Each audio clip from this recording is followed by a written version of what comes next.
যে ব্যক্তি লা ইলাহা ইল্লাল্লাহ একবার জীবনে বলবে সে জান্নাতে যাবে না, চলে গেছে। কি করেছে বলেন বলেন? এটা ক্লাস চলছে, কিন্তু আপনি জীবনে যদি স্কুল কলেজ মাদ্রাসায় নাও যেয়ে থাকেন, এটা আপনার জীবনের প্রথম মনে করেন ক্লাস চলছে। ছাত্র যে 1-2 যারা পড়ে দেখেছেন কেরম জবাব দেয়, ওইরকম করে জবাব দেবে যদি বুঝে থাকে। আর না বুঝলে চুপ করে থাকবে। জান্নাতে চলে গেছে না জান্নাতে যাবে? গেছে। প্রশ্ন হচ্ছে এখনো তো আমরা মারা যাইনি, জান্নাতে গেলাম কি করে? নবীর এই কথাটা একটু ভুল আছে নাকি? হ্যাঁ, আল্লাহর কথায় যেমন ভুল নেই সন্দেহ নেই, নবীজির কথায়ও ভুল নেই সন্দেহ নেই। কারণ নবীজি নিজের মতো করে কথা বলতেন না, আল্লাহ বলাতেন তাই বলতেন। সুতরাং তো নিয়ে যে বললেন যে দাখল আল জান্নাহ, কালেমা পড়লে সে জান্নাতে চলে গেছে, এর অর্থটা কি? হঠাৎ পথের ভেতর হযরতে ওমরের সাথে দেখা, জিজ্ঞাসা করবেন এ কথা কে বলেছে, কোথায় পেলে? আচ্ছা, নবীজি বলেছে, দিয়েছে এক চড়। যেই বলেছে নবীজি, একটা আষাঢ় দিয়েছে। আপনি আমারে বলেন কেন? আমি তো শুনি আসলাম এখনো নবীজি মসজিদে নববীতে বসা আছে। গেলেন, জিজ্ঞাসা করলেন হে নবী আপনি কি এই কথা বলেছেন? বিশ্ব নবী বলেন হ্যাঁ, নাগাম, আমি বলেছি। হযরত ওমর কিন্তু জ্ঞানী মানুষ ছিলেন, শিক্ষিত মানুষ ছিলেন, তিনি বিচক্ষণ ছিলেন। ওই জামানায় আরব জাহানের ভেতরে যারা 10 জন মানুষ শিক্ষিত, তার ভেতরে হযরত ওমর একজন। তিনি আমাদের মতো হুজুকে বাঙালি না, আন্দাজে এক কথা শুনলে পেছনে দৌড় দেয় না। কথাটা শোনার পরে চিন্তা করলেন, নবীজি তো মান ক্বালা লা ইলাহা ইল্লাল্লাহ দাখালাল জান্নাহ বলেছেন, ইয়াদখুলুল জান্নাতা বলতে পারতেন যে জান্নাতে যাবে। নবীজি জান্নাতে চলে গেছে কথা বললেন কেন? হযরত আবু হুরায়রা হয়তো অত বড় বিচক্ষণ ছিলেন না, এজন্য তিনি নবীর এই কথার অর্থ বোঝেননি। ওনাকে সাথে নিয়ে বলছেন হে নবী আপনি এই কথা বললেন? বলে হ্যাঁ বলেছি। কেন বলেছেন? বলে আল্লাহ আমাকে জানিয়েছে। আল্লাহ জানিয়েছে বুঝলাম, কিন্তু জান্নাতে চলে যাবে না আগে গিয়েছে কথা বললেন কি করে? নবীজি বললেন আমি এই কারণে বলেছি, দাখালাল জান্নাহ শব্দের ভেতরে ব্যাখ্যা আছে। কোন মানুষ যদি সত্যিই মন থেকে কথা বলতে পারে লা ইলাহা ইল্লাল্লাহ, এই শব্দের ভেতরে যত হারাম কাজ আছে, নিষিদ্ধ কাজগুলো জানার পরে সে ছেড়ে দেয়, হালাল যেগুলো আছে বৈধ আছে জানার পরে জীবন থাকলে আঁকড়িয়ে ধরে, আমি তাদের জন্য এই শব্দটা প্রয়োগ করেছি যে দাখালাল জান্নাহ, সে জান্নাতে চলে গেছে। হযরত ওমর বললেন হে নবী এই কথাটা তো বলে না, শুধু বলেছে লা ইলাহা ইল্লাল্লাহ দাখালাল জান্নাহ। তাহলে মানুষ তো নামাজ রোজা ইবাদত বন্দেগী সব ছেড়ে দেবে। এই জন্য যারা এই ধান্দায় আছেন যে কালেমা যখন পড়েছি জান্নাত একদিন যাবই, ঠিক আছে, তা হালালকে হালাল জানা লাগবে না? সবচাইতে বেশি মানুষকে জান্নাতে নিয়ে যাবে উত্তম চরিত্র আর ধৈর্য, যে দুইটা আমাদের ভেতরে খুব বেশি অভাব। তারপরও বগুড়ার এই মানুষগুলো আজকে যে পরিচয় দিল, এদের উত্তম চরিত্রের সারা পৃথিবীতে সারা বাংলাদেশে একটা পরিচয় আছে। খারাপ চরিত্রের মানুষগুলো এই এলাকায় কম বাস করে যে এলাকায়, আমরা এলাকার নাম নিলাম না। এই মানুষগুলোর চরিত্র এত খারাপ, কুকুর পর্যন্ত এত নিচে নামতে আমরা দেখি না। সুম্মা রাদাদনাহু আসফালা সাফিলিন, আসফালা ইসমে তাফসীর। আল্লাহ তাআলা বলেন মানুষকে আমি সুন্দর করে বানিয়েছিলাম, কিন্তু এরা নামতে নামতে এত নিচে নেমেছে। এই মানুষগুলো যদি এখন ক্ষমতা না হারাতো, তাহলে এদের চরিত্র জনগণের সামনে এই নিকৃষ্ট চরিত্র ফুটে উঠতো না। এর এত নিচে নামতে পারে মানুষ নিজের স্বার্থের কারণে। আমি ইঙ্গিত দিলাম শুধু, আশা করি আপনারা জ্ঞানী মানুষ বুঝেছেন। সুতরাং আমাদের চরিত্র এবং ধৈর্য আজকে যে পরিচয় দিচ্ছেন কোরআনের জন্যে। এখানে বসে আছেন, আমার এখানে ওঠার কথা ছিল সর্বোচ্চ 3টায় বিকাল, তো আস্তে আস্তে আমি 4:15 পৌঁছালাম। দেরি হয়ে গেছে। এই কারণে আমার কালকে মাহফিল ছিল শ্বশুর বাড়ি, চুয়াডাঙ্গার জীবননগর উথলি। ম্যাডাম আমার সাথে গেছে, এই কারণে এখন এমনি আমি সে 3 বছর জেলে ছিলাম, আবার জেল থেকে বেরিয়ে আজ পর্যন্ত যেতে পারিনি। এই মাহফিলের ওসিলায় গিয়েছে, ওরা বলছে একটু থাকো। এই থাকো বলতে গিয়ে প্রায় 250 কিলোমিটার এখান থেকে, এত দূর পথ আবার আসা লাগবে তো। আর আজকে বৃহস্পতিবার, মাওলানা হোসাইন বলছিলেন খুব জাম রাস্তায়। আসলে আমরাও তো মানুষ, আমরা এই দ্বিতীয় 2টা 3টা নিতে চাই না। ডাক্তার আমার জানিয়েছে আপনি আলোচনা কম করেন, আপনার যে ছেলের যে খাবার ওরা খাওয়িয়েছে, এই কন্ডিশন আপনার শরীর ভালো না। সর্বোচ্চ রাত 10টার পরে আপনি আর জেগে থাকবেন না, তাহলে ওই রোগ আবার বেড়ে যাবে। আর দিনে রাতে এইভাবে প্রোগ্রাম করার দরকার নেই। অন্তত সপ্তাহে 2-3টা করেন আর 2-3 দিন বাড়ি থাকে। 2-3 দিন বাড়ি থাকা দূরের কথা, ম্যাডামের কাছে যেতে হলেও হিসাব করে যাওয়া লাগছে। এই রকম টাইট অবস্থায় আছে। আজকে আমার মায়ের সাথে দেখা করতে গিয়েছে সর্বোচ্চ 5 মিনিট। এইভাবে জীবন খুব কঠিন হয়ে যাচ্ছে। তারপরেও লা ইউকাল্লিফুল্লাহু নাফসান ইল্লা ওয়াসআহা, কোরআনে কারিমে আল্লাহ দিয়েছেন কারো সাধ্যের অতীত বোঝা আমি তার উপরে চাপিয়ে দেই না। আমাকে আল্লাহ যে কষ্ট আমার উপরে যাচ্ছে, যদিও এইটা আমার দ্বারা সহ্য করা সম্ভব, এই জন্যে আল্লাহ দিয়েছেন, নাই তো দিতেন না। আমার সাধ্যের অতীত যদি হয়ে যেত তাহলে আল্লাহ এই কষ্ট আমাকে দিতেন না। আমার সহ্যের ভেতরে আছে, এই জন্যে অন্তত আমি টিকে আছি। আল্লাহ যেন দ্বীনের জন্য কষ্ট করার তৌফিক এবং ধৈর্য আমাকেও আপনাদের মতো দান করেন। আমি ক্ষমা এবং সরি আপনাদের কাছে, অন্তত ঠিক সময়ে আসতে না পারার কারণে। কষ্ট যারা পেয়েছেন একটু একটু বসেন না কেন? জায়গাটা খারাপ নাকি? জায়গাটা কি ভেজা নাকি? বসলে তো ভালো লাগে। যারা আসতেছেন দেখেছেন স্রোতের মতো মানুষ আসতেছে।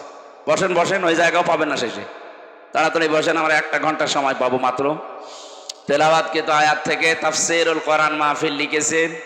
এটা দুনিয়ার কোনো অনুষ্ঠান না, এর সম্পর্ক সব আখেরাতের সাথে। কিসের সাথে? আখেরাত তৈরি করার জন্য এই অনুষ্ঠান আমাদের আজকে দরকার। এখান থেকে আমরা কিছু পুঁজি তৈরি করে নিয়ে যেতে চাই। আল কাজ্জিসু মান দানা নাফসাহু ওয়া আমিলা লিমা বাদাল মাউতি ওয়াল আজিজু মান আতবা নাফসাহু হাওয়াহা ওয়া তামান্না আলাল্লাহ। তিরমিজি শরীফের হাদিস। বিশ্বনবী বলেন ওই নারী পুরুষ ওটা বুদ্ধিমান যে আখেরাতের জন্য কাজ করে আল্লাহর উপরে ভরসা করে। আর ওইটা নির্বোধ পাগল অজ্ঞ যে আখেরাতের কোনো কাজ কারবার নেই, আন্দাজে আল্লাহর উপরে ভরসা করে থাকে। কালেমা যখন পড়েছি জান্নাতে একদিন যাবে, এরকম ধারণা আমাদের নেই। এই কথা বলে না কেন? হযরতে আবু হুরায়রা এই কথাটা শোনার পরে নবীজিকে বললেন, হে নবী, আপনি যে বললেন মান ক্বালা লা ইলাহা ইল্লাল্লাহ দাখালাল জান্নাহ, যে ব্যক্তি লা ইলাহা ইল্লাল্লাহ বলবে সে জান্নাতে চলে যাবে। আমি এই কথা মানুষকে জানাবো। নবীজি বললেন ঠিক আছে যাও। উনি এক দৌড়ে যাকে রাস্তায় পায় তাকেই বলে, দেখো এই মাত্র শুনে আসলাম বিশ্ব নবী জানিয়েছেন মান ক্বালা লা ইলাহা ইল্লাল্লাহ দাখালাল জান্নাহ, যে ব্যক্তি লা ইলাহা ইল্লাল্লাহ পড়বে সে জান্নাতে চলে যাবে। না গিয়েছে? না না, দাখালা এটা মাঝি অতীতের শব্দ, এটা পাস্ট। তার মানে নবীর এই কথা অনুযায়ী আমরা বিশ্বাস করতে পারলাম হারামকে হারাম জেনে ছেড়ে দেওয়া লাগবে না। প্রশ্ন আসতে পারে আমি জানি, জানেন, কিন্তু বাস্তব জীবনে আমাদের এগুলো প্র্যাকটিক্যালি আমল নেই। আর এটা স্মরণ করিয়ে দেওয়ার জন্য আজকের এই অনুষ্ঠান। কথা বলেন ঠিক কিনা? সুতরাং যে আল্লাহ আমাদেরকে দিনের বেলায়, আমাদেরও কাজ ছিল, হাজারো কাজ বাদ দিয়ে কোরআনের জন্য ময়দানে নিয়ে আসলেন, কোরআনের তাফসীর শোনার জন্য। খুশি হয়ে বলেন আলহামদুলিল্লাহ।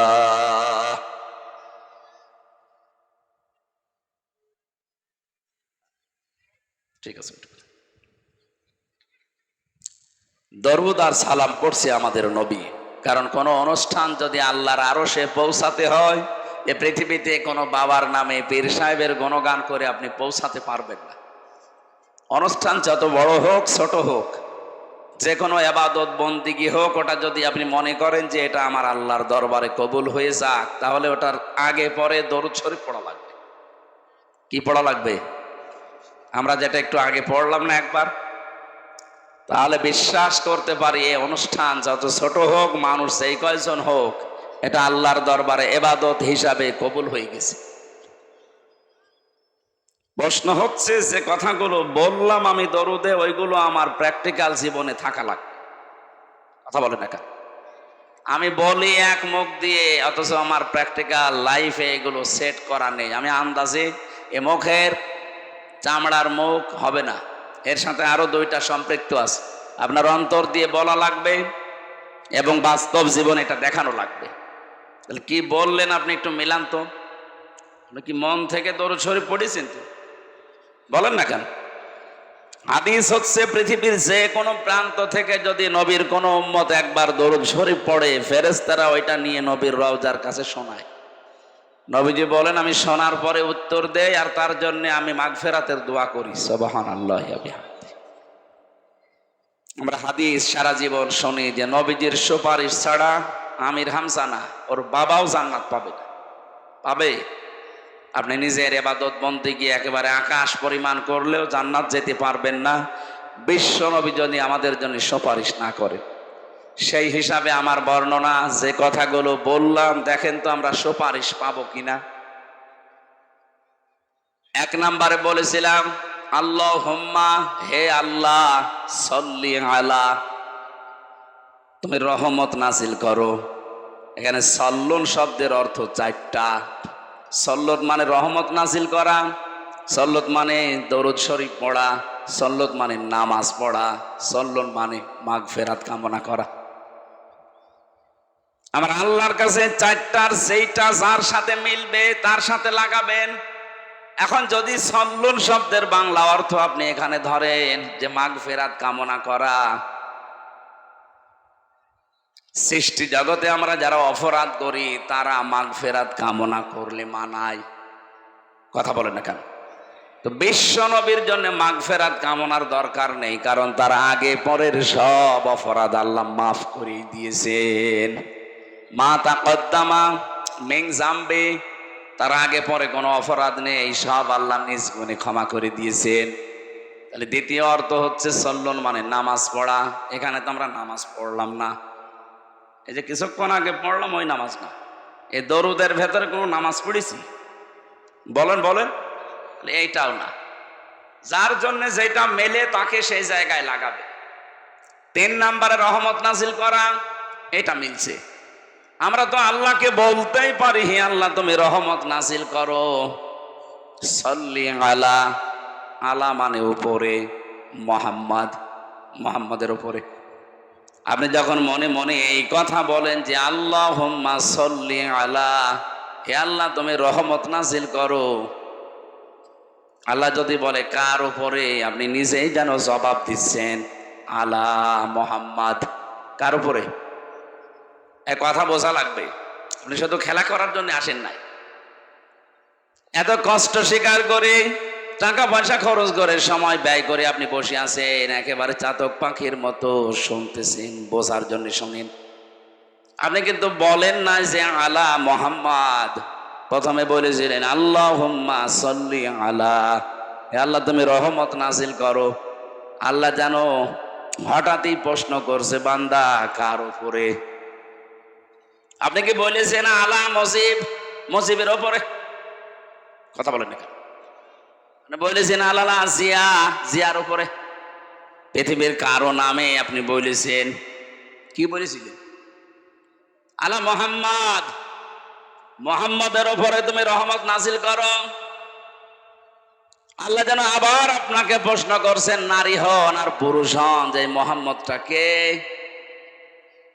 আমি একা না, সবাই মিলে এক বাক্যে জবাব দিয়েছি সাজ্জিদিনা, মোহাম্মদ আমাদের নেতা। আমি কি আমার নেতা বলেছি? বলেন বলেন। তাহলে সাজ্জিদ তো বলতাম যে আমার নেতা, সাজ্জিদিনা এক আলিফ টান দিলেন, জামা মোতাকাল্লিম, আমরা সবাই মিলে বললাম আল্লাহ সাজ্জিদিনা, মোহাম্মদ যেমন তেমন মানুষ না, উনি আমাদের সকলের নেতা। দরুদের ভেতরে আপনি আমাদের নেতা বলে স্বীকার করে নিলেন, এখান থেকে পরিবারে, সমাজে, রাষ্ট্রে গিয়ে আর মোহাম্মদ রাসূলুল্লাহর নেতৃত্ব মানতে চান না। আপনি এইরকম দরুদ যদি কিয়ামত পর্যন্ত পড়েন, আল্লাহর রহমতে মাহফিল কবুল হওয়া দূরের কথা, আর নিচে নামতে থাকবে। আমার কথার অর্থ বুঝেছে? তাহলে সেটা পড়ছেন, এটা আমাদের বাস্তব জীবনে নিয়ে যাওয়া লাগবে না? সাজ্জিদিনা পড়লে আপনার জীবনের একমাত্র আদর্শ নেতা হবে মুহাম্মদ সাল্লাল্লাহু আলাইহি ওয়াসাল্লাম। আমি আশা করছি নরম ভাষায় কথা চাই বলেছি, আপনি বুঝেছেন। যদি না বোঝার ভান করে থাকেন, হামজা না হামজার বাপ আসলেও আপনি ওয়াজে কিচ্ছু হবে না। সুতরাং যারা দরুদ পড়লেন, এটা এখন থেকে সাজ্জিদিনা আমার নেতা না, আমাদের নেতা। কার নেতা? আমাদের নেতা মুহাম্মদুর রাসূলুল্লাহ। এতটুকু শেষ করেননি, আপনি আরেকটু বাড়িয়ে বলেছেন সাজ্জিদিনা মাওলানা। মাওলানা মানে আমির হামজা। কি মাওলানা? মানে অভিভাবক, পথ প্রদর্শক, গাইডলাইন দাতা, যিনি আমাদেরকে এই পৃথিবীতে জান্নাতের পথ দেখিয়েছেন, তিনি আমাদের আদর্শ অভিভাবক। এই জায়গায় শব্দগুলো বাংলাদেশ, ভারত, পাকিস্তানের মানুষেরা বেশি ভুল করে। আপনি দরুদের ভেতরে পড়ছেন মাওলানা, সে তো আমার না, আমাদের সকলের অভিভাবক, পথ প্রদর্শক, গাইডলাইন দাতা। অথচ এখান থেকে দরুদ পড়ে বাইরে গেলে নবীজির পথ মতো আর চলতে চান না। তখন নিজে একটা পথ বের করে নেন। আপনি নবীজির 63 বছরের পুরা জীবন পড়ে দেখেন তো, আপনি যে জিকির করেন, এই জিকির নবীজি জীবনে এইভাবে করেছে কিনা। আপনি যে বললেন মাওলানা, তিনি আমার গাইডলাইন দাতা, যেভাবে গাইডলাইন দেয় আমি ওইভাবে ফলো করি, তো আপনার জিকির তো নবীজির ফলো অনুযায়ী হচ্ছে না।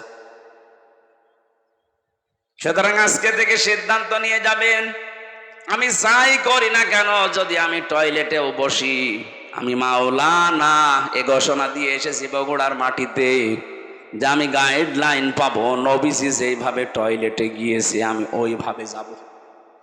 এই কথা বুঝতেছেন? আমার মনে হয় ফ্যানটা একটু ঘুরিয়ে দিন, আমার সমস্যা হচ্ছে। কেন এখান থেকে একটু টান দেওয়া যাচ্ছে না? একটু ঘুরিয়ে দিলে তো হয়। না না, ওইদিকে থাক, ওইদিকে থাক, যারা আছে তাদের লাগবে। ঠিক আছে, বসে বসে। আমার মনে হয় এখানে শিক্ষিত মানুষ আছে, এরা যা শুনছে যেভাবে, যদি মানতে পারে মাহফিল সাকসেস। আর যদি এখানে সব রেখে চলে যায়, তো আমার বেকার খালি বকবক করা হবে।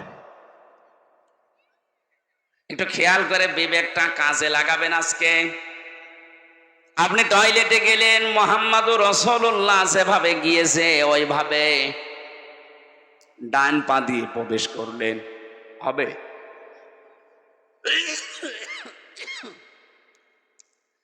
নবীজি জীবনে কোনদিন ডান পা দিয়ে টয়লেটে বসেছেন?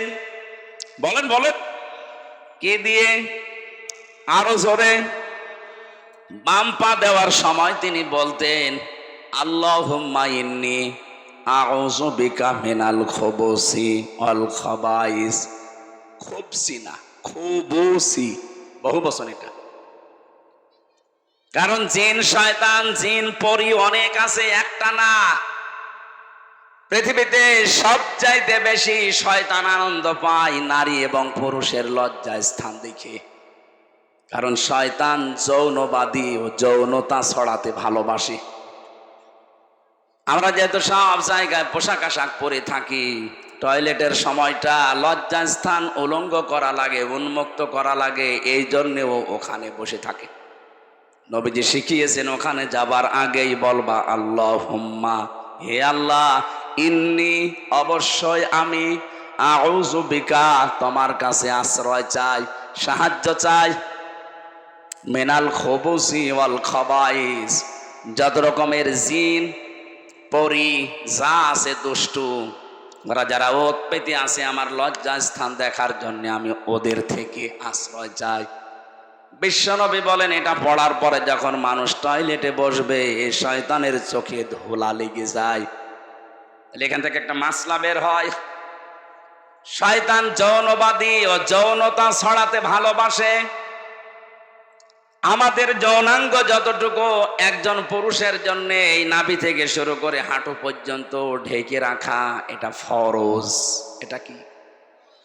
নামাজ পড়া যেমন ফরজ, একটা পুরুষের যদি পোশাক আশাক থাকে তাহলে তার নাভি থেকে হাঁটু পর্যন্ত মাস্ট বি ঢেকে রাখাই লাগবে। যদি এতটুকু কাপড় না থাকে তাহলে আপনার এই গুনাহ হবে না। কাপড়ই নেই, মাপ। কাপড় থাকলে মাস্ট বি এতটুকু ঢাকাই লাগবে। একজন পুরুষ মানুষ যদি নাভি থেকে হাঁটু পর্যন্ত ঢেকেও নামাজ আদায় করে তার নামাজ হয়ে যাবে।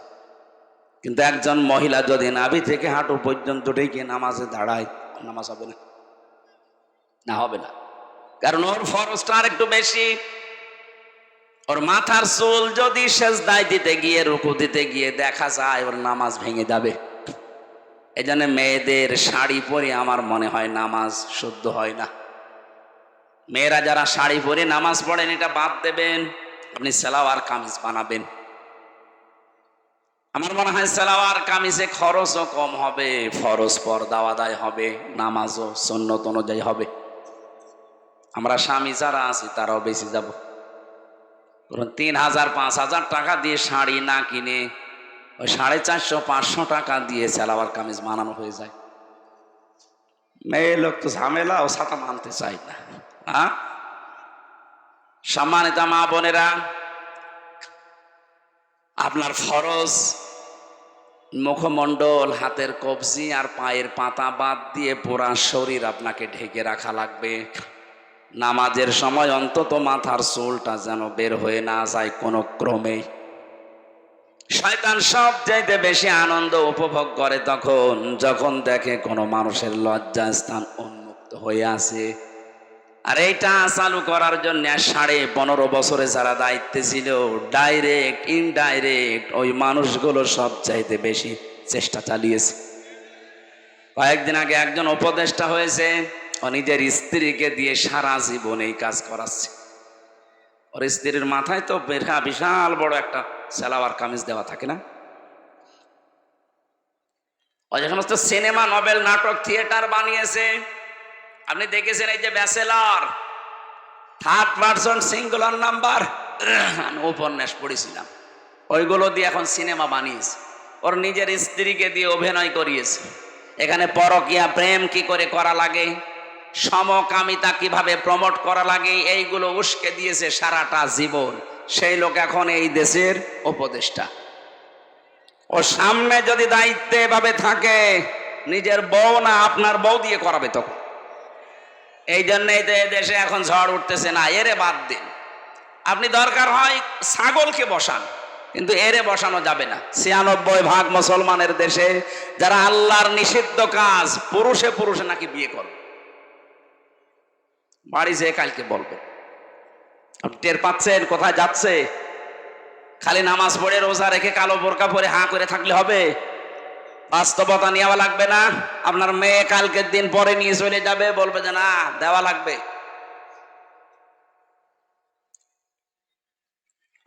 যেটা বোঝানোর জন্য বলছিলাম, বিশ্বনবী বলেন যখন আপনি দোয়া পড়ে বসলেন 8 মিনিট 10 মিনিট আপনি কাজ করলেন, বের হওয়ার সময় বলবেন গফরানাক, বাম পা দিয়ে বের হবেন।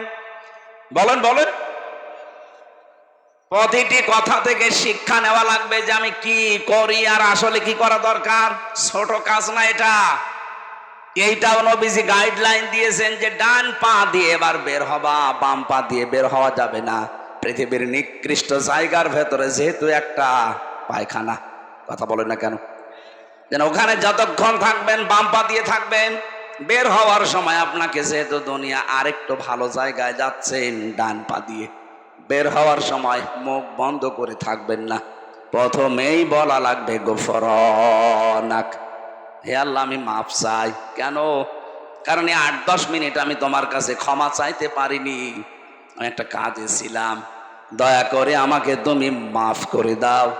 আলহামদুলিল্লাহিল্লাযী আযহাবা আন্নিল আযা ওয়া আফানি। প্রশংসা তো তোমার জন্যে, কারণ তুমি আমার পেট থেকে গান্ধা এবং অপবিত্র কষ্টদায়ক জিনিসগুলো বের করে দিতে। যদি তুমি না দিতে, এটা বের করার জন্য আমার আবার অপারেশন করা লাগবে। যাদের পাইলস হয়, অর্শ হয়, ফিস্টুলা হয়, আপনি দেখেছেন বাস্তবতা তার কারে কে বলে 10 মিনিট 8 মিনিট না, ঘন্টার পরে ঘন্টা লোকটা বসে আছে ওই রকম জায়গায়। আল্লাহ যদি সত্যি আপনাকে গান্ধা জিনিস বের করে না দিতেন, ওটা কেটে বের করে লাগার জন্য অপারেশন করা লাগতো।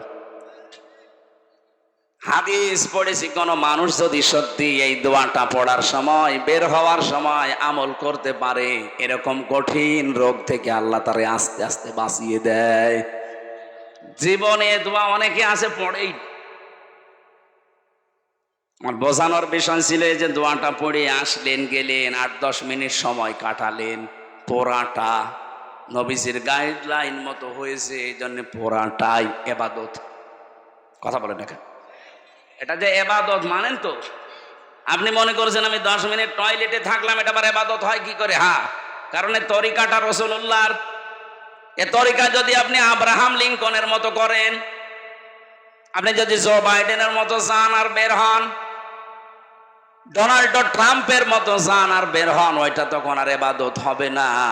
ওটা কিয়ামতের দিন আপনাকে আল্লাহ হাজির করবে ওই ট্রাম্পের সাথে, কারণ আপনার গাইডলাইন দাতা, আপনার আদর্শ, আপনার অভিভাবক হয়ে দাঁড়িয়েছে পথ প্রদর্শক ট্রাম্প।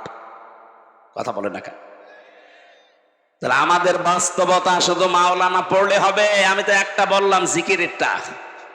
দুনিয়ায় যত রকমের কাজ আছে, প্রত্যেকটি কাজে সেই অনুসরণ করা লাগবে মুহাম্মদুর রাসূলুল্লাহ। কেউ বাজারে গেছে, কিভাবে দরদাম করবে, কিভাবে তার ক্রেতা বিক্রেতার বিক্রি হবে, এমন কোনো কাজ নেই নবীজি জীবনে করেননি। আর আপনি ওই কাজের বাইরে কোনো কাজ করলে আপনার মাওলানা মুহাম্মদ ওয়া আলা আলী সাইয়্যিদিনা কিচ্ছু হয়নি। তাহলে দরুদ শরীফ কবুল না হলে মাহফিল কবুল হবে? বলেন বলেন। আল্লাহ যেন আমাদেরকে সহজভাবে বোঝার তৌফিক দিন, বলেন আমিন। জেলখানায় আমি 3টা বছর ছিলাম, ফাঁসির কন্ডেম সেলের ভেতরে। আমার প্রতিদিনের তাহাজ্জুদের নামাজে এই দোয়া ছিল, আল্লাহ আমি বাইরে যদি জীবনে যেতে পারি। আমার আর আশা ছিল না যে আমি বাইরে যাব, কারণ ওরা যে অবস্থায় রেখেছিল মনে হয়েছিল মারা যাব। 24 ঘন্টা ওরা আমার নজরদারিতে, তালাবদ্ধ অবস্থায়, যোগাযোগ বিচ্ছিন্ন করে রেখে দিয়েছিল। জানতাম না যে বাইরে কেউ আসে না নেই। এমনি তো টেনশনে তো বিভিন্ন রোগ এমনি হয়নি, এই কারণে হয়েছে। কোনোদিন আশা করি নাই যে বাইরে বের হব। তারপরও যদি আল্লাহ তুমি বাইরে বের করো, তো অন্তত তোমার বান্দা বান্দীদের সামনে যখন আমাকে নিয়ে যাবে, কোরআনের কথাগুলো, হাদিসের কথাগুলো এমন সহজভাবে যেন বলতে পারি, মানুষ যেন সত্যি সহজে, বাচ্চা যেমন মায়ের কথা বুঝে ফেলে, আমার সামনে যারা এরা যেন আমার সহজভাবে বুঝে। আপনারা বুঝতেছেন কথা? সুতরাং দরুদ শরীফ যে যেই কায়দায় পড়ছেন হচ্ছে না। আপনার সাইয়্যিদিনাও ঠিক নেই, মাওলানাও ঠিক নেই। আপনি মাওলানা মানেন গিয়াসউদ্দিন তাহেরিকে, ও যেভাবে জিকির করে আপনি ওইভাবে জিকির করেন। তার মানে আপনার জিকির, আপনার মাওলানা গিয়াসউদ্দিন তাহেরি। কথা বলছেন না কেন? আপনার মাওলানা, আপনার জিকির হওয়া লাগবে তো মুহাম্মদুর রাসূলুল্লাহর মতো। কথা বলেন না কেন? আপনার ব্যবসা হওয়া লাগবে মুহাম্মদুর রাসূলুল্লাহর মতো। আপনার রাজনীতি হওয়া লাগবে মুহাম্মদুর রাসূলুল্লাহর মতো। আপনার অর্থনীতি হওয়া লাগবে মুহাম্মদুর রাসূলুল্লাহর মতো। হ্যাঁ, আপনি নামাজ পড়েন রসুলের মতো, রোজা রাখেন ওনার মতো, ব্যবসা করেন আব্রাহাম লিঙ্কনের মতো। এলাকায় বহু মানুষ এমন আছে নিজে টাকা ছেড়ে রাখে, 1000 টাকা দিয়ে দেয়, প্রত্যেক মাসে 100 টাকা করে বেশি করে। এটা মনে হয় এখনো শুরু হয়নি। এলাকায় এই সুদের সাথে জড়িত, তাহলে সে মায়ের সাথে জেনা করছে। এই কাজ করছেন কারা? হাত তোলেন তো। আন্দাজে আপনারা মিথ্যা কথা বললে যে এলাকায় আছে, কই একটা লোক তো নেই। ওই রকম মানুষ এখানে আমি জানি যে আসবে না, কারণ ও আসলে তো ধরা খাবে। সুতরাং এখানে যারা আছে কাজের ভেতরে আমরা নেই। যদি কেউ থেকে থাকেন আজকে এই মুহূর্তে তাওবা করেছিল, না খেয়ে মরে যান ভাই, মায়ের সাথে জেনা করে মরে যাবেন? জেনার শাস্তি জানেন? কোরআনে কারিমে সূরা ফুরকানের 68 নম্বর আয়াতের মাঝে আছে, ওয়ালা ইয়াজনুন, জেনা করবা না, কারণ জেনা করলে ইউদাফ লাহুল আযাব। আল্লাহ বলেন জেনার শাস্তি ডবল হবে। এখন যদি বলেন কই আমি তো কোনোদিনই জেনা করিনি, কিয়ামতে আপনার আমল নামায় এটা উঠে থাকবে যে আপনি মায়ের সাথে জেনা করে এসেছেন। যারা এই যে টাকা ছেড়ে রাখে, টাকা আসে। 1 বিঘা জমি আপনি আমার কাছ থেকে নিন, নেওয়ার সময় হয়তো 70-80 হাজার টাকা দিয়ে দিন। 1 বছর 2 বছর 5 বছর করে খাবেন। টাকা যখন ফেরত দেব, জমি তখন ফেরত নেব। এই সিস্টেম। এইটাও সুদ ভাই। এটার কি বলে বাংলায়? এগ্রিমেন্ট। সে যে এগ্রিমেন্ট তো ইংরেজি হয়ে গেছে, বাংলায় কি বলে? বন্ধকি। এই কাজে এই যে যেহেতু এটা জমিন না, এই যে বিভিন্ন জমি আছে, এখানে 1 বিঘা জমি দিলে 60,000 70,000 টাকা নেয়। 1 বছর করে খাবেন, তখন টাকা ফেরত দেবেন, তখন আপনাকে জমি দেব। কারা কারা এই কাজে আছেন আমি কিছু বলছি না, হাত তোলেন তো। এই 2 জন। ঠিক আছে ভাই, আলহামদুলিল্লাহ। না এদের সাহস আছে, বগুড়ার মানুষ তো, তারেক জিয়ার মতো সাহস আছে। বলেন তো আপনি যে এই কাজ করে, এ কি না জেনে করেন না জেনে করে? না জেনে। তাহলে এখন যেহেতু জেনে ফেলছে, এরপরও যদি করেন, আপনি এতদিন বলতে পারতেন আল্লাহকে যে আল্লাহ আমি জানতাম না, এখন কি করব? এখন যদি বলেন যে আমি জানতাম না, তাহলে মিথ্যা বলা হবে। আর অনেকে মনে করছে আল্লাহ এ তো না আসাই ভালো ছিল। হ্যাঁ, এখানে একটা কথা আছে, যে মানুষগুলো এই ধান্দায় থাকে যে আমি জানতাম না তাই মানতাম না, তার ডবল গুনাহ হবে। এই কথা বুঝতেছেন? কোন মানুষ যদি কোনো বিষয়ে জানে কিন্তু মানে না, তার গুনাহ হবে একটা। আর কোন মানুষ জানেও না মানেও না, গুনাহ হবে কয়টা? 2টা। কেন? কারণ জানাও ফরজ, মানাও ফরজ। জানার ফরজ আপনি আদায় করে ফেললেন, আপনার একটা ফরজ আদায় হয়েছে। আপনি মানেন না, ওইটার জন্য গুনাহ হবে কয়টা? বলেন না কেন? আপনি জানেনও না মানেনও না, আপনি জানেন না কেন? প্রশ্ন হচ্ছে আপনি জানেন না কেন? আমি কি জেনে এসেছি দুনিয়ায়? আমি তো আপনার মতো মায়ের পেট থেকে এসেছি। আমি যদি জানতে পারি ইসলামের নিয়ম, আপনার কি হয়েছে? আপনি এইটার জবাব দিতে পারবেন না। এই জন্য যে ব্যক্তি বলে যে জানি না তাই মানি না, আজকে তো জানলেন। আর এই কারণেই তো অনুষ্ঠানগুলো দেওয়া হয় যে আপনি কেন জানেন। তাহলে সেই 4-5 জন হাত তুললো যে ওনারা জমি বন্ধকি দেয়, এগ্রিমেন্ট করে, 60,000 70,000 টাকা নেয়, করে খায়, আবার টাকা ফেরত দিলে জমি ফেরত দেয়। এটা মায়ের সাথে জেনা করার গুনাহ হচ্ছে। এটা থেকে মুক্ত হওয়া লাগবে না? আমার মনে হয় এই মাসলা বলা ভুল হয়ে গেল নাকি? এটা মানবেন তো যদি আমি এখন পদ্ধতিটা বলি? হ্যাঁ, মানা যাবে না ইনশাল্লাহ? আরে ভাই, আপনি কার জন্য কি করে যাচ্ছেন আমার তো বুঝে আসেন। আমি আপনার সন্তান, আমার জন্যই করছি। আপনি 200 বছর পরে আসবেন, যে বাড়ি ঘর বানিয়েছেন, যে জমি জায়গা রেখে গেলেন, এই জমি জায়গা আসলে আপনার ঠ্যাং ভেঙে ফেলা হবে। হ্যাঁ, আপনি 200 বছর পরে আসেন, আমিও থাকবো না 200 বছর পরে, আপনিও থাকবেন। আমার ছেলে, আমার নাতি, নাতির নাতি থাকবে, তারা আপনাকে ঢুকতে দেবে? আমারে ঢুকতে দেবে? তাদের জন্য বিশাল সম্পদ গড়ার জন্য আপনি এই মায়ের সাথে জেনা করার গুনাহ করে যাচ্ছে। অথচ 100 বছর পরে আসলেও আপনাকে এই জমিতেই আর থাকতে দেবে না, ঢুকতেই দেবে না, বলবে কে আপনি চিনি না। এটা একটা ধোঁকা। এই ধোঁকার জন্য আমাদের আসল বিশাল জীবন পড়ে আছে সামনে। এরকম পাগলামি যেন আমরা কেউ না করি ভাই। এই স্মরণ করানোর জন্য এই তাফসির মাহফিলে আসা লাগে। আল্লাহ আমাদেরকে স্মরণ করাচ্ছেন। এই পদ্ধতিতে যারা আছেন, বর্গা বলে কি বলে বন্ধকি যারা করছেন, এটা পদ্ধতি 2টা আছে। 1 নম্বরে যতদিন আপনি এই জমি করে খাবেন, 1 বিঘা জমি, ততদিন সরকারের যে খাজনা আছে প্রতি বছরে মনে হয় 65 বা 70 টাকা দেওয়া লাগে। এখন কত আমি জানি না, এরকমই হবে সব বেশি হলো। আমি জেলে যাওয়ার আগে হিসাব জানতাম, এখন এই 3-4 বছরে আর জানি না। না 100 টাকা হলো। প্রত্যেক বছরে বছরে খাজনা দেওয়া লাগে না? এই খাজনা যতদিন আপনি চাষ করে খাবেন এইটা আপনি দেবেন।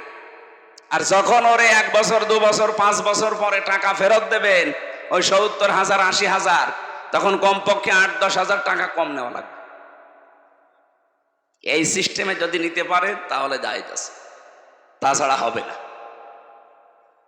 এবার বলেন, এই মাসলায় যদি কোনো কিছু জানার থাকে তাহলে আমি বলে তাফসিরে প্রবেশ করছি। বলেন, এই পদ্ধতি যদি মানতে পারেন, এই দুইটা খাজনা দিয়ে দেবেন আর টাকা নেওয়ার সময় 8-10 হাজার কম নেবেন। আর একটা নিয়ম আছে ভাই, আমি শেষে আপনার প্রশ্নের জবাব দিয়ে দিচ্ছি। আর একটা নিয়ম আছে, যখন আপনি এই বাস্তবতায় যখন আপনি বলবেন যে আমি 10,000 টাকা দিলাম, প্রত্যেক বছরে বছরে আপনি 10,000 করে টাকা দেবেন, এই জমি আপনি কাজ কারবার যতদিন যা উপায় করে নিতে পারেন নিন। 1 বিঘা জমি থেকে 10,000 15,000 টাকা কামাই করা, উপায় করা, চাষ করে হোক আর যেভাবে হোক, অত কঠিন না। সুতরাং ইনসাফ যেন দুইজনেরই থাকে, সেই হিসাবে নেওয়া জায়েজ আছে। আমার কুষ্টিয়া মেহেরপুর চুয়াডাঙ্গাতে 1 বিঘা জমিতে সর্বোচ্চ 8,000 10,000 টাকা 1 বছরে দিয়ে দেয়। এইটা জায়েজ আছে। এটার আরবি নাম বাংলা নাম কি বলে আমি জানি না, খাই খালাসি। এইটা করবেন, এইটা মানুষ করতে চায় না বলে লস হয়ে যায়। ঠিক আছে, আপনার বিবেকে যা ধরে এখন থেকে আপনি তাই করেন, কিন্তু এই দোষ দিতে পারবেন না যে আমি জানি না তাই মানি না। আপনার ডবল গুনাহ হবে, ডবল গুনাহ করে যাবেন না। আজকে আমরা তেলাওয়াতকিতেও যে আয়াত পড়েছিলাম সূরা নিসার 36 নম্বর আয়াত, আমাদের আলোচনার বিষয় আজকে হক, স্বামী স্ত্রীর হক, মা বাবার হক, প্রতিবেশীর হক, এবং কি কাজের ছেলে মেয়ে যারা কাজ করে খায় বাড়িতে দোকানে, এই সমস্ত মানুষের হকের কথাও কোরআনের এই আয়াতের ভেতরে আছে। প্রত্যেকটি জিনিসের উপরে আপনার হক আছে, আর কিয়ামতে এই হকগুলো সম্পর্কে আল্লাহ আপনাকে স্ব আকারে প্রশ্ন করবে। আল্লাহ আমাদের যেন প্রশ্ন করে আটকাতে না পারেন, সেই জন্য এটা তেলাওয়াত করলাম। আমি সহ প্রত্যেকে এবার প্রবেশ করছি। আল্লাহ রাব্বুল আলামিন বলেন, ওয়া'বুদুল্লাহা ওয়ালা তুশরিকু বিহি শাইআ।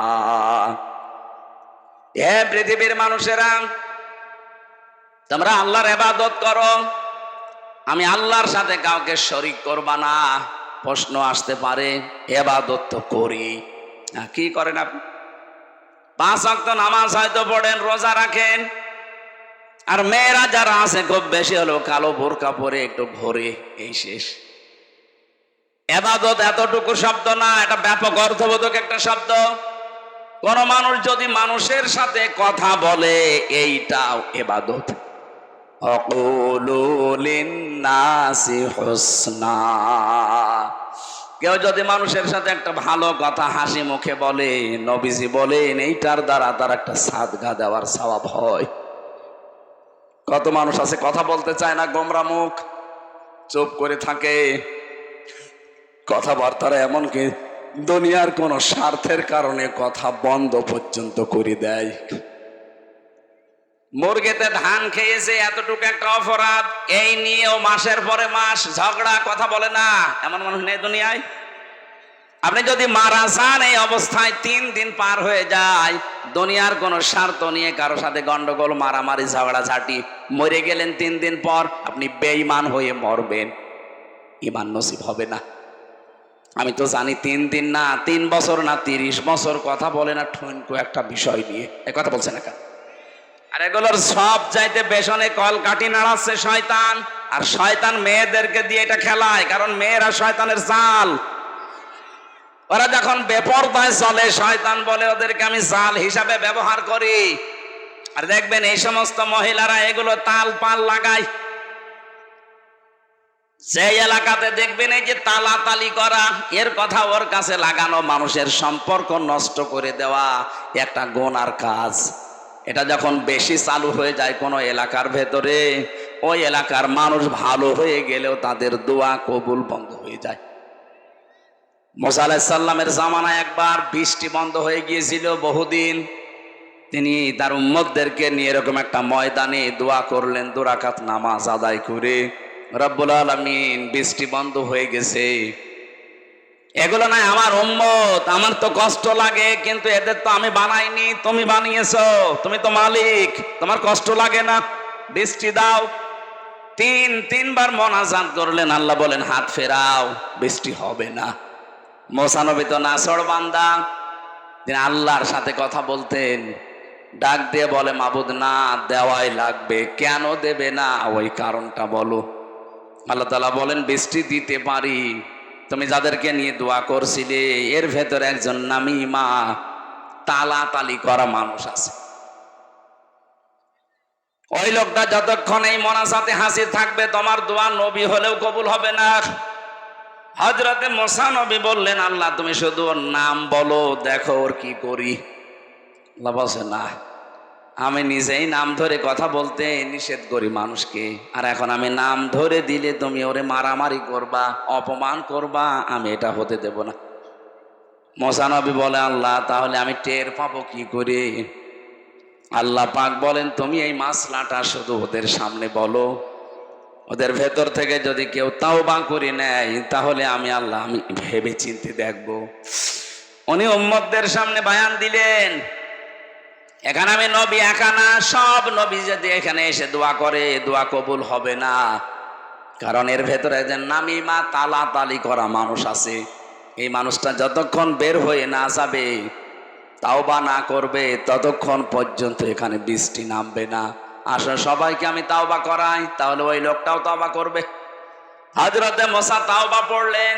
তাওবা মানে এই যে আস্তাগফিরুল্লাহ রাব্বি মিন কুল্লি, এটা তো একটা বাক্য। তাওবা মানে অপরাধের স্বীকৃতি দেওয়া। মনে মনে বলেন আর সামনে প্রকাশ্যে বলেন, ওপেন বলেন, আপনাকে বলা লাগবে যে আমি অপরাধী। এই যে অপরাধ বোধ, এইটা আমাদের ভেতর থেকে আজ উঠে গেছে। অন্যায় করার পরেও অনেক মানুষ বুক ফুলিয়ে টান করে বলে, কি করেছি? কি করেছি মানে আপনি কি করেছেন? আপনার বিবেককে প্রশ্ন করেন তো।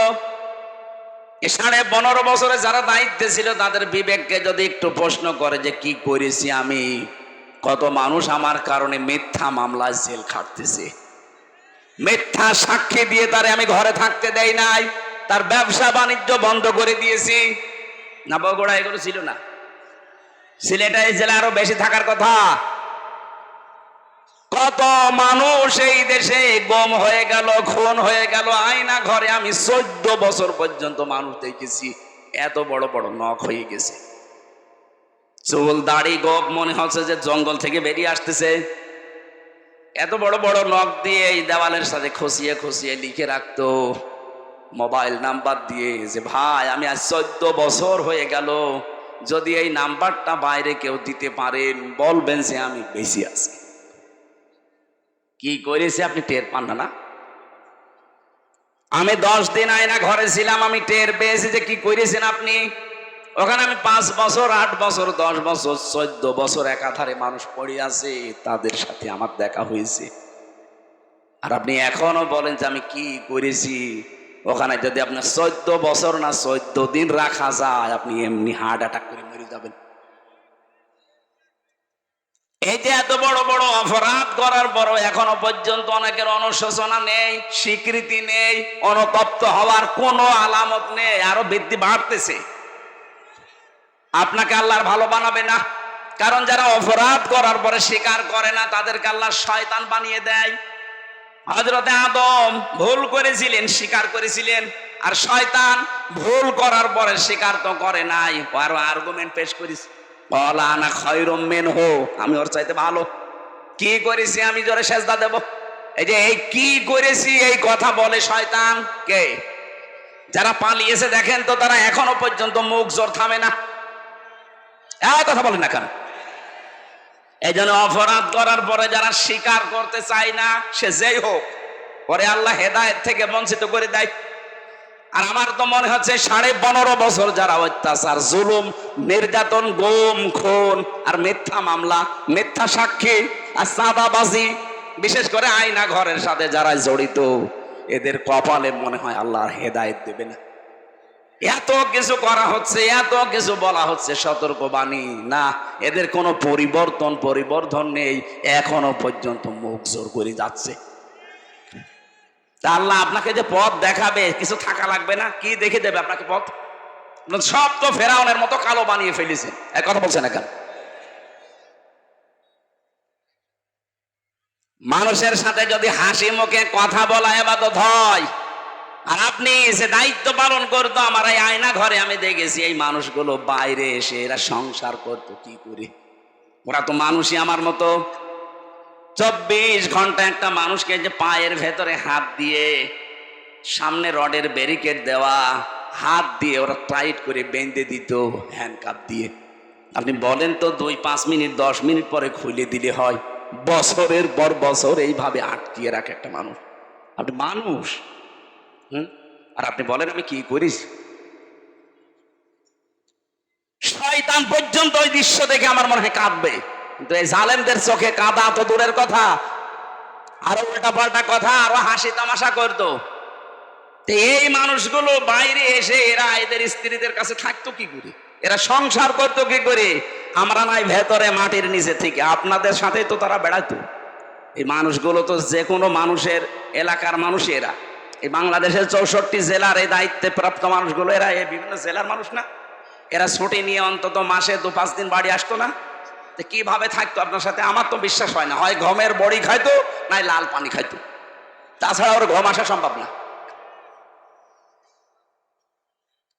এই জন্য তাওবা মুসা নবী যখন করেছিলেন তখন প্রথমে সবাই অনুতপ্ত হয়েছে, অনুশোচনা হয়েছে, ঘোষণা দিয়েছে যে হ্যাঁ আমরা অপরাধী। 2 নম্বরে জীবনের মতো এই কাজ আর কোনো দিন করব না বলে সিদ্ধান্ত নিয়ে অটল থেকেছে। এগুলো নেওয়ার পরে আল্লাহ পাক বলেন এবার দোয়া করো। দোয়া করতে দেরি, বৃষ্টি নাজিল হতে দেরি হয়নি। কি বুঝলেন মুসা নবীর এই হাদিস থেকে? এখানে আমির হামজানা কাবা শরীফের ইমামও যদি এসে দোয়া করে, আর ওই যে তালা তালি করা লোক যদি নারী পুরুষের ভেতরে কেউ থাকে, আজকের এই মাহফিলে এই দোয়া কবুল হবে না, মাঠে মারা যাবে। সুতরাং এরকম তালাতালি করার অভ্যাস যাদের আছে, এর কথা ওর কাছে লাগায়, ওর কাছে ওর কথা লাগায়, সম্পর্ক নষ্ট করে দেয়। আপনি আগের থেকে বাড়ি চলে যান, ওই যে একজন চলে যাচ্ছে, যান যান যান যান তাড়াতাড়ি চলে যান। আপনি থাকলে আমাদের মাহফিল আর হবে না, যান। চলে যাচ্ছে যারা, চলে যাক, এরা চলে গেলে আমরা তারপর মাহফিল শেষ করবো। তালাতালি করা মানুষ নিয়ে আমরা মোনাজাত করতে রাজি না, কারণ মাহফিলই কবুল হবে না। জীবনের মতো অপরাধ থেকে বাঁচা যাবে না যে যাক জীবন চলে যাক, আমি তালাতালি করব না। কার জন্য তালাতালি করে সম্পর্ক নষ্ট করে না? এই অভ্যাস বেশি মেয়েদের ভেতরে। কথা বলেন না কেন? সম্মানিত মা বোনের, আপনার নামাজ রোজা এই কালো বোরকা সব কিন্তু একেবারে মাঠে মারা যাবে, কিচ্ছু কবুল হবে না। মুসা নবীর মতো এত বড় পাওয়ারফুল নবী হাত তুলে বসে আছে, আল্লাহ হাত ফেরত দিচ্ছে, আর আপনি কোথাকার কি? এই জন্য এবাদত এইটাও, কথা বলাও এবাদত। কারোর সাথে যদি রাগ করে থাকেন, ওটা আল্লাহর জন্য রাগ করা লাগবে। ও আল্লাহর বিধান মানতে চায় না, ওকে বোঝানোর পরে এই কারণে ওর সাথে আমার সম্পর্ক ভালো না, এটা কার জন্যে? বলেন বলেন। কারোর সাথে যদি ভালোবাসা দোস্তি তৈরি হয়, এটাও তৈরি হওয়া লাগবে আল্লাহর জন্য। কাউকে কিছু দিলে দান করলে ওটা আল্লাহর জন্য, কাউকে কিছু দেই না দান করি না, ওটা আল্লাহর জন্য। নবীজি বলেন ফাকাদ ইস্তাকমালাল ঈমান, ওর ঈমানকে যেন পরিপূর্ণ করে নিল। এক একটা আয়াতে লক্ষ লক্ষ কথা এভাবে তাফসীর আকারে করা আছে। এটা 1-1.5 ঘন্টা 2 ঘন্টার ব্যাপার না, এগুলো আমি বই লিখেছিলাম। আপনি পৃথিবীর সৃষ্টি থেকে শুরু করে কিভাবে আল্লাহ সব বানিয়েছেন, তৈরি করেছেন, এগুলো সিস্টেম কি, কিভাবে আমাদের ইবাদত করা লাগবে, এগুলো জেলখানায় তো 3টা বছর এক ঘরের ভেতরে, একটা কবরের মতো, এদিকে 3.5 হাত, এদিকে 1.5 হাত, এতটুকু একটা জায়গায় পড়েছিলাম 3টা বছর। ওই কারারক্ষীদের কাছ থেকে খাতা নিয়ে কলম নিয়ে লিখতে লিখতে আমি বই লিখেছিলাম প্রায় 8টার মতো। ওই যে বাসতলায় মনে হচ্ছে আমার গাড়িটা আছে, ওখান থেকে আপনার মেয়ের জন্যে, বউর জন্যে, মায়ের জন্য, ফুফুর জন্য বই নিয়ে যাবেন, নিয়ে পড়াবেন।